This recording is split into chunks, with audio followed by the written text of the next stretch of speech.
Assalamualaikum warahmatullahi wabarakatuh. We are from a group of four, which consists of me, Noviati, which my friend Alvin Nurjana. We will learn about the person-centered therapy. Di sini kami dari kelompok 4 yang terdiri dari saya sendiri Noviati dan teman saya Alvin Nurjana. Kami akan menjelaskan tentang terapi yang berpusat pada orang. Selanjutnya,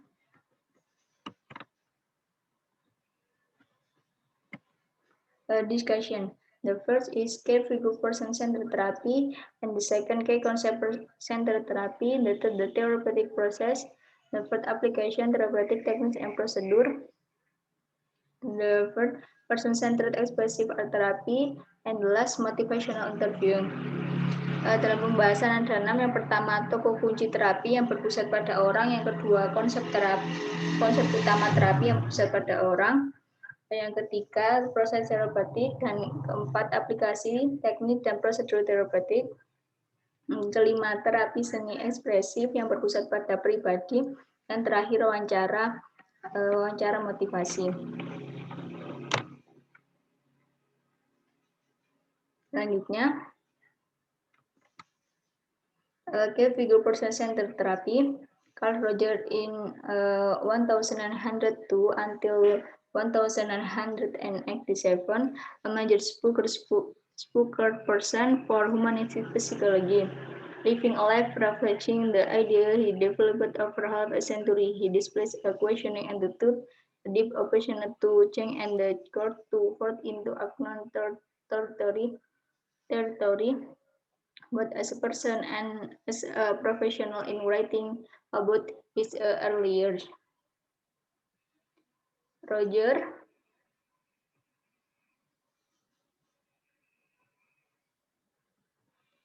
in 1961 recall a family atmosphere characterized by close and warm relationship, but also by strict religion standard. Play was discordant and Protestant ethical was followed loud. His childhood was rather lonely, and he forced scientific, not social, interest.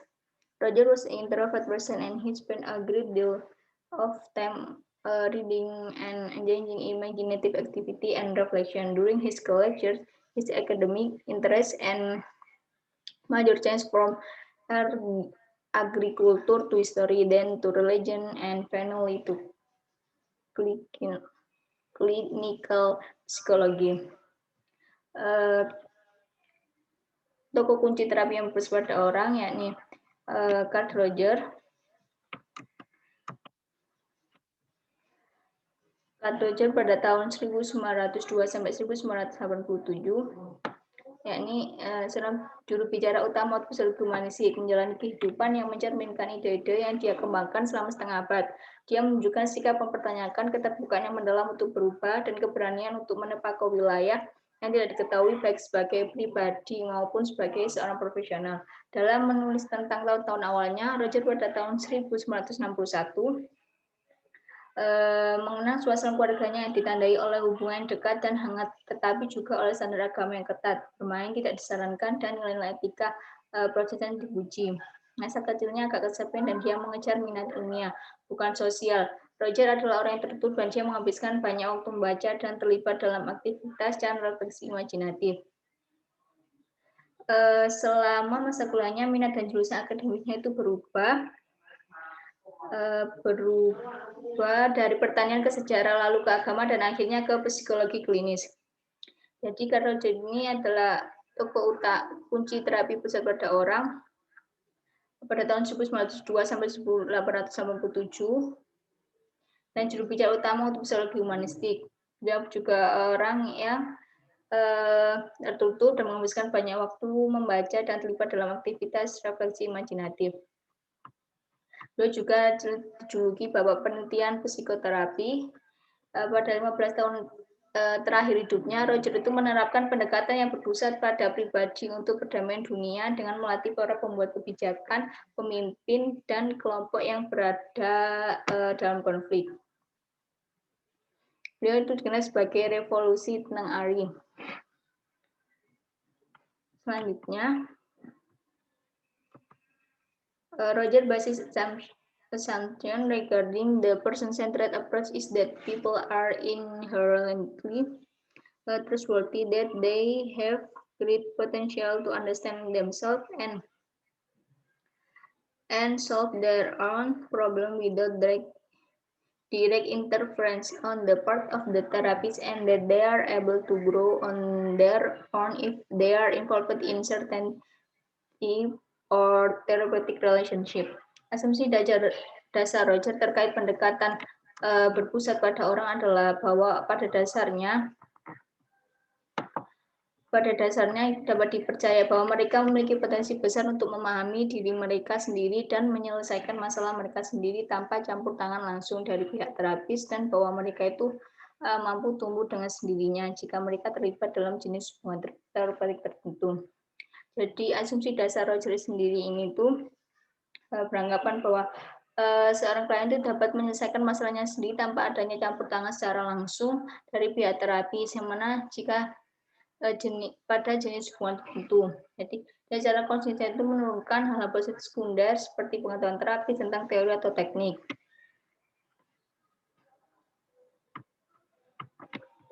Selanjutnya,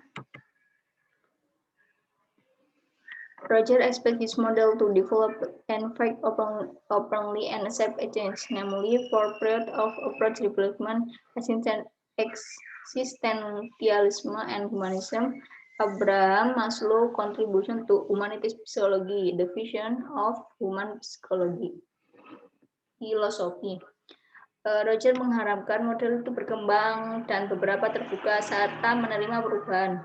Ini pada ada 4 periode pengembangan pendekatan. Yang kedua, eksistensialisme and humanisme. Yang ketiga, kontribusi Abraham Maslow untuk psikologi humanistik. Dan yang terakhir, visi filosofi manusia. Pada 4 periode pengembangan pendekatan, Roger Jimring Raskin mengidentifikasi 4 periode perkembangan tersebut, yang mana pada periode tahun pertama itu sama tahun 1940-an, Roger mengembangkan itu dikenal sebagai konseling non-direktif. Pada teori ini tuh menekankan penciptaan iklim permisif dan non-arahan oleh konselor. Yang kedua, pada periode kedua selama tahun 1990-an, menulis dan client-centered therapy dan menemani pendekatannya itu dengan client-centered therapy untuk mencerminkan penekanannya pada klien daripada pada metode non-direktif. Pada periode ini tuh ditandai dengan pergeseran dari klarifikasi perasaan ke fokus pada dunia fenomenologis klien. Jadi, Roger itu berasumsi bahwa sudut pandang terbaik untuk memahami bagaimana orang berperilaku adalah dari kerangka acuan internal mereka sendiri, hingga dia itu memusatkan perhatian secara lebih ekspresif pada kecenderungan aktualisasi sebagai kekuatan motivasi dasar yang mengarah pada perubahan klien. Pada periode yang ketiga, mulai pada akhir 1950-an, kemudian diperpanjang sampai 1970-an, yakni dalam bukunya itu menggambarkan proses pengalaman seorang, menunjukkan bahwa keterbukaan terhadap pengalaman, kepercayaan pada pengalaman seorang.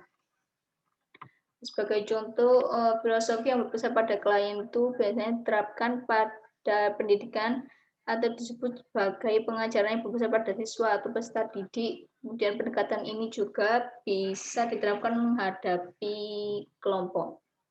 Pada fase keempat, pada tahun 1980-an sampai 1990-an, teorinya itu dimulai sebagai pendekatan yang pada orang, karena luar lingkup pengaruh Roger terus meluas, sehingga meskipun pendekatan yang pada orang ini terapkan terutama pada konseling individu atau kelompok, bidang penting penerapan lebih lanjut termasuk pendidikan, kehidupan keluarga, kepemimpinan, dan administrasi, pengembangan, dan hubungan internasional. Yang kedua, yakni eksistensialisme dan humanisme. Eksistensialisme sendiri mengambil bahwa kita itu dihadapkan pada kecemasan memilih untuk menciptakan identitas di dunia yang tidak memiliki makna intrinsik. Bahkan humanisme itu sebaliknya mengambil posisi yang tidak terlalu menimbulkan kecemasan dan lebih optimis pada masing-masing diri kita memiliki potensi alami yang dapat kita wujudkan dan melalui nama kita dapat menemukan makna. Jadi kalau eksistensialisme itu cenderung mengaku realisasi nyata dari pengalaman manusia, sedangkan humanisme itu sebaliknya tidak perlu menunggu kecemasan dan lebih optimis bahwa masing-masing dari kita itu memiliki potensi yang alami yang dapat kita wujudkan dan menemui makna. Yang ketiga kontribusi Abraham Maslow untuk psikologi humanistik, yakni pada gagasan Carl Rogers atau pada aspek positif menjadi manusia itu berfungsi penuh.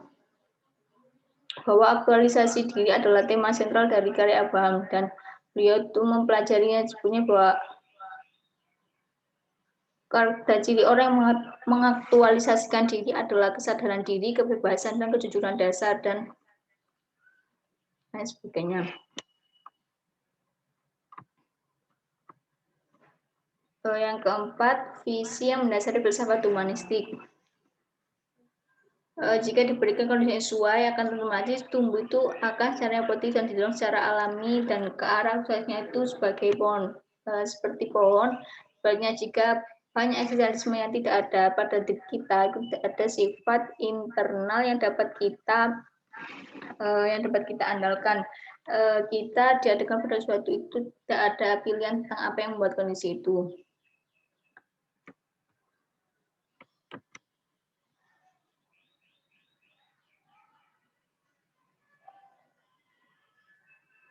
Selanjutnya, kayak konsep person-centered therapy, view of human nature, a common theme that originates from Roger early writing and continues to form probably his work is a basic belief in the client's ability to move forward constructively when the conditions that promote growth are present.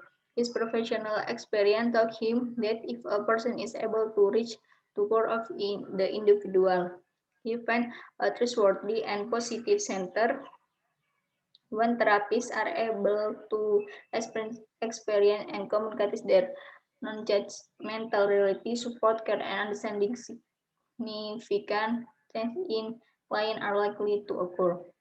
Pada konsep utama terapi yang fokus pada orang, pada pandangan sifat manusia, tema umum yang berasal dari tulisan awal Roger dan terus mengungkap ke seluruh karyanya adalah rasa kepercayaan dasar pada kemampuan klien untuk bergerak maju secara konstruktif jika kondisi yang mendorong pertumbuhan hadir. Pengalaman profesional itu mengajarinya bahwa jika seorang mampu mencapai inti individu, ia menemukan pusat yang dapat dipercaya dan positif ketika terapis dapat mengalami dan mengomunikasikan realitas, dukungan kepedulian, dan pemahaman mereka yang tidak menghakimi perubahan signifikan pada klien kemungkinan besar akan terjadi.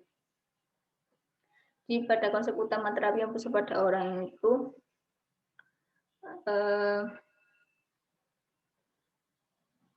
pengalaman profesionalnya itu mengajarinya bahwa jika seorang itu mampu mencapai inti individu dan ia menemukan pusat yang dapat dipercaya dan positif. Roger mentioned that their three therapies attribute great growth in losing the dimension in which individual can move forward and become that they are capable of becoming. The first, congruence, genuineness or realness. The second, unconditional positive. The third, acceptance and caring. And the three, core empathic understanding or an ability to deeply trust the subjective worth of another person. Roger mengatakan bahwa tiga atribut terapis menciptakan demand yang mendorong pertumbuhan di mana individu itu dapat bergerak maju dan menjadi apa yang mereka mampu untuk menjadi. Yang pertama, kesesuaian, keaslian atau kenyataan. Yang kedua, hal positif tanpa syarat, penerimaan dan kepedulian. Yang ketiga, pemahaman empati yang akurat, yang mana kemampuan untuk memahami dunia subjektif orang lain itu secara mendalam. Selanjutnya, the first is congruent or genuineness implies that the therapist is real, that is, they are genuine, integrated, and authentic during the therapy hour. Thus, without efforts from their inner experience and outward expression of the experiment, and they can openly express their feeling, thoughts, reaction, and attitude that exist in the relationship with the client. This communication is carried out with careful reflection, and consideration of the therapist consideration. Kesesuaian atau keaslian menyiratkan bahwa terapis itu nyata, yaitu mereka asli, terintegrasi, dan otentik selama jam terapi mereka tanpa form palsu, pengalaman batin dan ekspresi luar mereka. Dari pengalaman itu cocok dan mereka dapat secara terbuka mengungkapkan perasaan, pikiran, reaksi, dan sikap yang ada dalam hubungan dengan klien. Komunikasi ini dilakukan dengan refleksi yang cepat dan pertimbangan dari pihak terapi. Jadi pada keseluruhan atau keaslian ini menyiratkan bahwa ketika seorang klien untuk menemui pihak terapis, mereka itu mengungkapkan kesesuaian atau keaslian dalam masalah yang mereka ungkapkan atau perasaan yang mereka alami. Jadi ketika konselor berusaha terlalu keras untuk tulus, karena seorang berikut akan baik untuk orang tersebut tanpa benar-benar bergerak mengungkap sesuatu yang dianggap pribadi dan dapat menjadi selara. Yang kedua ini positive response and unavailable acceptance.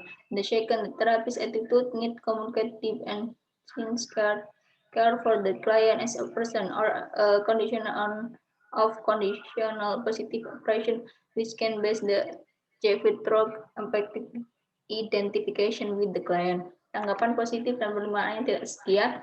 Yang kedua, sikap yang terapis perlu mengkomunikasikan kepedulian yang mendalam dan tulus untuk klien sebagai pribadi, atau kondisi penghargaan positif tanpa syarat yang baik dapat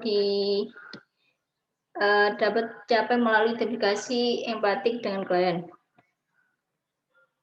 Nah, mana di sini seorang terapi harus memiliki tanggapan positif atau penerimaan yang tulus ketika melakukan terapi pada klien, sehingga sikap perlu itu mengkomunikasi kepedulian itu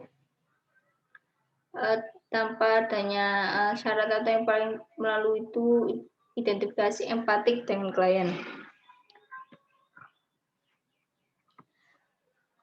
Jadi ketika semakin besar derajat kepedulian atau maka menghargai dengan menerima klien, kemungkinan besar itu terapi itu akan berhasil. Jika sebaliknya, jika tanpa adanya ketulusan atau kepedulian kepada klien,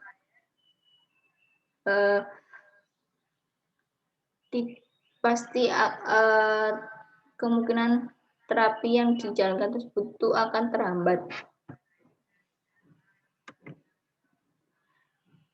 Selanjutnya ini accurate empathic understanding.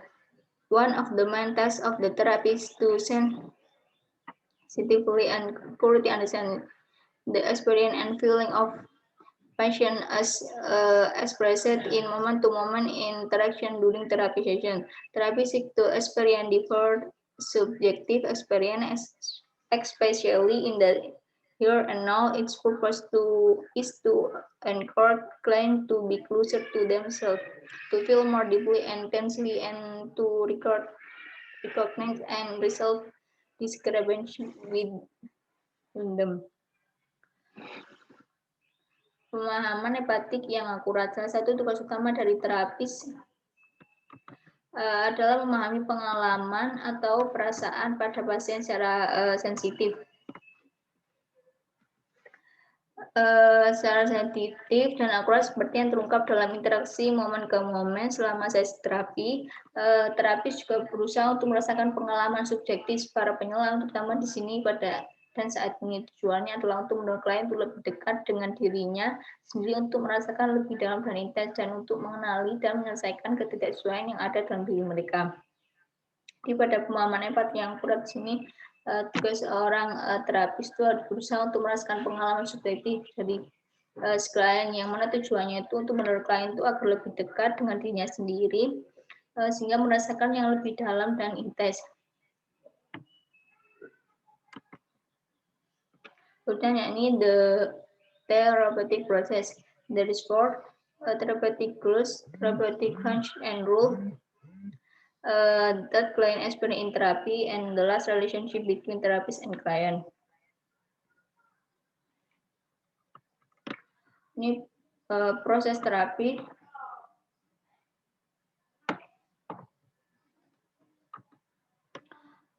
Proses terapeutik ada tujuan terapeutik, fungsi dan peran terapis, pengalaman klien dalam terapi, dan hubungan antara terapis dan klien. Yang pertama, therapeutic goals, a person-centered approach and for the client to achieve a greater level of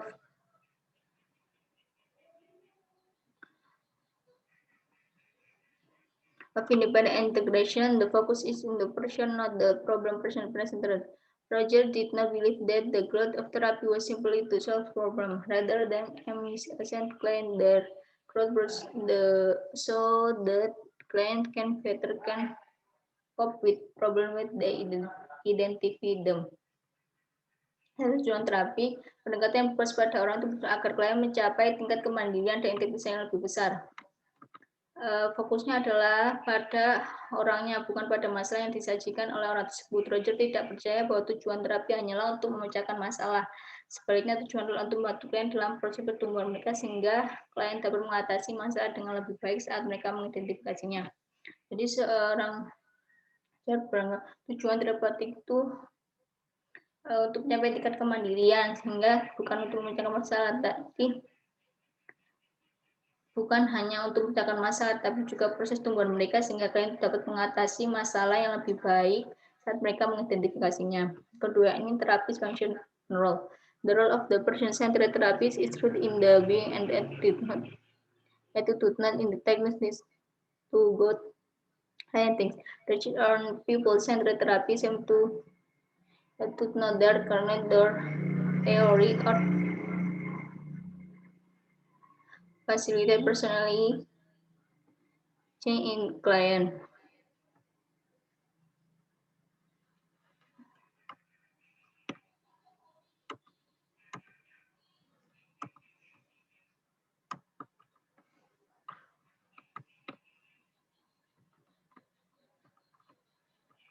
Fungsi dan peran terapis. Peran terapis besar pada orang berakar pada cara mereka menjadi attitude, bukan dalam artinya dirancang untuk membuat klien melakukan suatu penelitian tentang terapi yang bersifat pada orang, tampaknya menunjukkan bahwa sikap terapis bukan pengetahuan teori atau teknik mereka. Jadi perubahan kebadan pada klien. Jadi fungsi terapis itu dan dapat diakses pada orang penyelam dan fokus pengalaman langsung kepada mereka. Sedangkan peran pada sikap terapis muncul, kemudian memiliki kebebasan belajar. Menjadi menerima yang empatik, terapis itu menjadi katalisator utama untuk perubahan. Selanjutnya yakni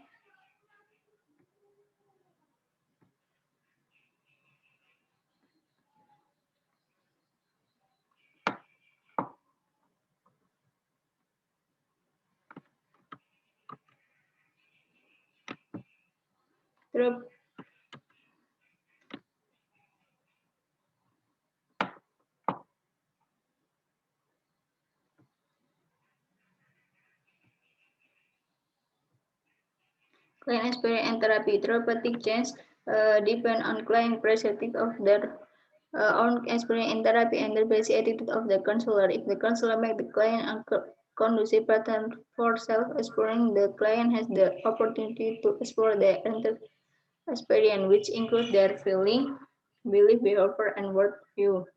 Then the further relationship between therapist and client. Roger West is hypothesis of the necessary sufficient condition for therapeutic personally change the quality of the relationship. If I can provide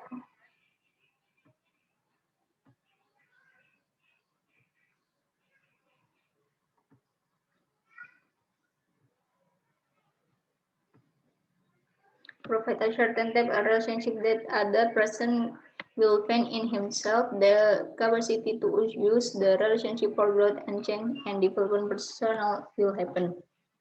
Yang ketiga, pada pengalaman klien dan terapi. Ada pengalaman terapi, perubahan terapeutik tergantung pada persepsi.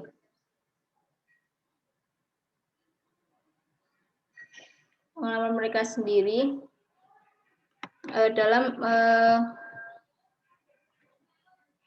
tapi maupun sikap dasar konselor. Jika konselor membuat klien sebagai pasangan kondusif untuk eksplorasi diri, klien memiliki kesempatan untuk mengeksplorasi seluruh pengalaman mereka yang mencakup perasaan, keyakinan, perilaku, dan pandangan dunia mereka. Jadi ada pengalaman dalam terapi itu para klien mendatangi konselor dengan keadaan yang selaras, yang mana terdapat perbedaan antara persepsi diri mereka dengan pengalaman mereka dengan kenyataan. Misalnya, ketika seorang mahasiswa mungkin melihat dirinya sebagai seorang dokter masa depan, namun di bawahnya juga menjadi penyelaman televisi itu mengeluarkannya diri dari sekolah masa depan, namun di bawahnya itu bisa mengeluarkan sekolahan. Jadi perbedaan antara bagaimana Leon melihat dirinya sebagai sebagai seorang dokter, tapi kenyataan pada di kerja akademiknya itu buruk sehingga dapat mengakibatkan kecemasan dan kerentanan pribadi. Jadi Leon itu harus memahami bahwa ada masalah atau setidaknya itu bahwa dia tidak menyaman cukup mampu dengan penyelesaian psikologinya saat ini untuk ingin mengeksplorasi kemungkinan untuk perubahan. Terakhir, hubungan antara terapis dan klien. Roger pada tahun 1957 mendasarkan hipotesisnya tentang kondisi yang diperlukan dan cukup untuk perubahan kepribadian terapeutik pada kualitas hubungan. Jika saya dapat memberikan jenis hubungan tertentu, orang lain akan menemukan dalam dirinya sendiri kapasitasnya menggunakan hubungan itu untuk pertumbuhan dan perubahan dan perkembangan pribadi yang akan terjadi. Jadi hubungan terapis klien kondisi diperlukan dan cukup untuk membawa perubahan kepribadian terapeutik. Terapi dapat menjadi pemandu relasional dalam perjalanan karena dia itu biasanya lebih berpengalaman dan lebih berpengalaman secara psikologis dalam peran ini daripada klien. Selanjutnya akan dijelaskan oleh teman saya, Mbak Alvin.